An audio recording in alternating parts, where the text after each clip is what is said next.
So hello guys, मेरा नाम राहुल है और आज था मेरा डे 18।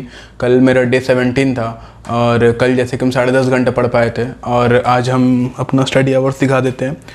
9 घंटा 2 मिनट पढ़ पाए क्योंकि आज थोड़ा तबीयत सही नहीं था।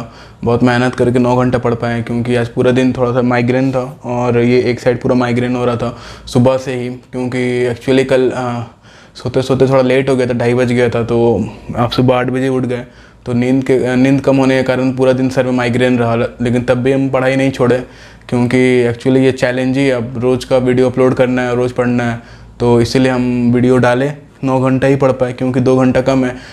11 घंटा मेनली टारगेट रहता है, नहीं तो 12 घंटा तो हो जाएगा, लेकिन 11 घंटा कम से कम रहना चाहिए।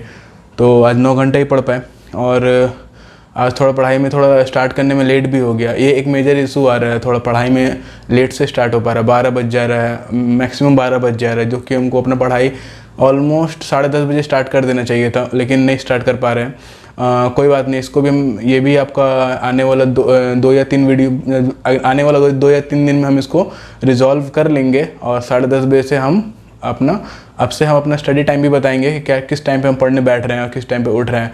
ठीक है, तो ये हो गया। और आज थोड़ा सा जैसे कि आपको पता है कि CGL का 12 तारीख आज था, तो आज का एग्ज़ाम स्टार्ट हो गया था, तो हम थोड़ा वही रिव्यू देखने लगे थे, एग्ज़ाम का एनालिसिस देख रहे थे, कैसा पेपर रहा, कैसा एग्ज़ाम हुआ।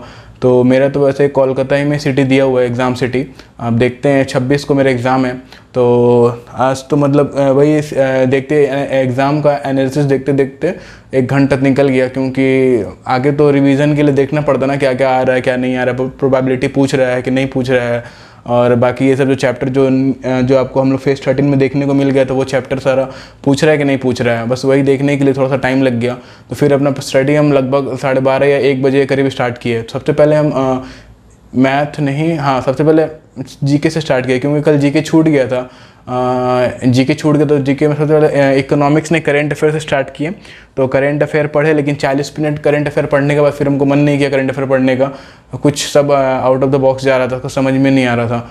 तो फिर हम इकोनॉमिक्स पढ़े, इकोनॉमिक्स को रिवीजन किए, ज्योग्राफी को रिवीजन किए। अब से हम सोचे कि एग्ज़ाम सामने आ गया है, तो हम 3 टॉपिक का रिवीजन करते चलेंगे, जैसे कि ज्योग्राफी का 3 टॉपिक, हिस्ट्री का 3 टॉपिक और पॉलिटी का 3 टॉपिक और इकोनॉमिक्स का 3 टॉपिक। ऐसे से करके हम मिक्स प्रैक्टिस करते और मिक्स रिवीजन करते 26 तक ऐसे ही करेंगे। ये सारे सब्जेक्ट में करेंगे और रीजनिंग में नहीं, सॉरी, मैथ में भी यही करेंगे। मैथ में भी जैसे कि हम आपको पहले दिखाए हुए थे, ये हम आपको दिख पा रहा होगा कि नहीं दिख पा रहा होगा, लेकिन हम एक बार इसको अपना इस पर दिखा देंगे, वीडियो में डाल देंगे स्क्रीन पे। तो ये हम ChatGPT से ही बनाए थे अपना मिक्स प्रैक्टिस के लिए, कि हमको मिक्स प्रैक्टिस क्या क्या करना है, कैसे कैसे करना है। तो वही है, ये इसी को देख के हम अपना सारा फॉलो करेंगे और आने वाला भी जितना दिन में CGL का एग्ज़ाम पड़ेगा तब तक हम इसी को फॉलो करेंगे और मिक्स प्रैक्टिस करेंगे। इसमें एडवांस और अरिथमेटिक दोनों का मिक्स सेशन है, मतलब कैसे कब क्या किस दिन क्या क्या ये करना है। ये पहले भी हम दिखाए हुए थे एक वीडियो में। तो इससे हम अपना मैथ करेंगे और जीके का बता ही दिए कि 4 टॉपिक, ये 3 टॉपिक करके रिवीजन करेंगे और टाइम मैनेजमेंट भी करेंगे। हाँ, ऐसे एक दिन का कमेंट आया था कि टाइम मैनेज के लेकर, तो सारा दिन में 4 सब्जेक्ट करना पॉसिबल तो नहीं होता है, और ख़ासकर बिगिनर्स के लिए तो और प्रॉब्लम होता है, क्योंकि जैसे कि हमको तो 2 साल हो चुका है, लेकिन बिगिनर्स जो होते हैं उनको सारा सब्जेक्ट इक्वल टाइम देना पड़ता है। तो ऐसे आप एक दिन में 2 सब्जेक्ट और 2 दिन में 4 सब्जेक्ट ऐसे करके आप पढ़ सकते हो। रीजनिंग को थोड़ा कम टाइम दोगे तो भी चलेगा, लेकिन मैक्सिमम टाइम आप मैथ्स और इंग्लिश जीके को देना पड़ेगा। एक दिन में 3 सब्जेक्ट इनफ है, तो आप एक दिन में 3 सब्जेक्ट लेके चल सकते हो। 2-2 घंटे 3-3 घंटे भी दोगे, क्योंकि अभी स्टार्टिंग फेज़ में जो रहता है उसको मैक्सिमम टाइम लगता है, क्योंकि हमको भी मैथ का सिलेबस कंप्लीट करते करते 1 साल मेरा वीडियो देखने में निकल गया था।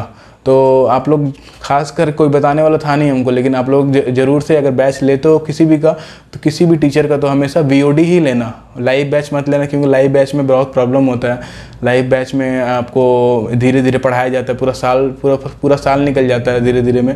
तो VOD ले लो, अपने हिसाब से उसको कंप्लीट करना।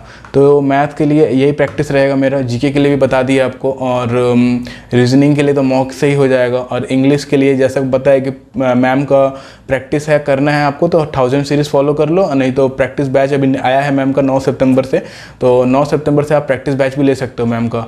तो आज तो 12 हो गया है, 9 से स्टार्ट हो गया है। मैम का वो प्राइस लगभग 800 करीब पड़ेगा।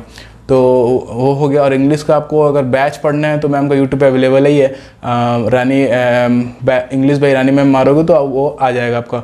तो इंग्लिश भी हो गया। तो इंग्लिश आज हम कल से मेरा यही था कि इंग्लिश पढ़ेंगे, सबसे पहले इंग्लिश से स्टार्ट करेंगे और जो हम लिखेंगे उस पर ही फॉलो करेंगे। ऐसे फ्लक्चुएट करने से प्रॉब्लम हो रहा है क्योंकि, और हाँ, जिस सब्जेक्ट को लास्ट मतलब जैसे कि जितना घंटा पढ़ना उस घंटे पे ही उसको बंद करना पड़ेगा, नहीं बंद करने, ये मेरा बहुत दिन से एक मेजर इशू है। हम शुरू से ही मतलब बंद नहीं कर पाते हैं उस सब्जेक्ट को, तो वो बंद करना बहुत इंपॉर्टेंट है। बंद नहीं करेंगे तो आगे भी आने वाला सारा मतलब शेड्यूल गड़बड़ हो जाएगा। तो ठीक है, होता है प्रॉब्लम, ऐसे बंद करने का मन नहीं करता है लेकिन तब भी करना पड़ेगा क्योंकि एक सब्जेक्ट के लिए हम तीनों चारों सब्जेक्ट हम बर्बाद नहीं कर सकते हैं। और ऐसा मॉक दिए तो मॉक में हम प्रीवियस ईयर मॉक दिए क्योंकि आज जो रिव्यू सुनने मिला कि ज़्यादा हार्ड क्वेश्चन नहीं आ रहा है, जीके में थोड़ा लेंदी क्वेश्चन आ रहा है, तो हम प्रीवियस ईयर ही मॉक दिए।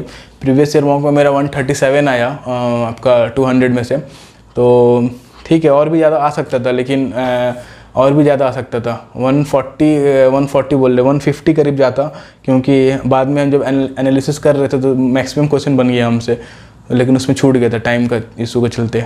तो उससे कोई बात नहीं, कल हम बताते हैं आपको, कल डे 19 रहेगा और कल हम बताते हैं कल हम क्या कर पाते हैं क्या नहीं कर पाते हैं, क्योंकि कल सारा प्रॉपर रिवीजन करेंगे। अब तो जब आ गया है सीजीएल का डेट तो सामने, अभी मैक्सिमम रिवीजन ही चलेगा।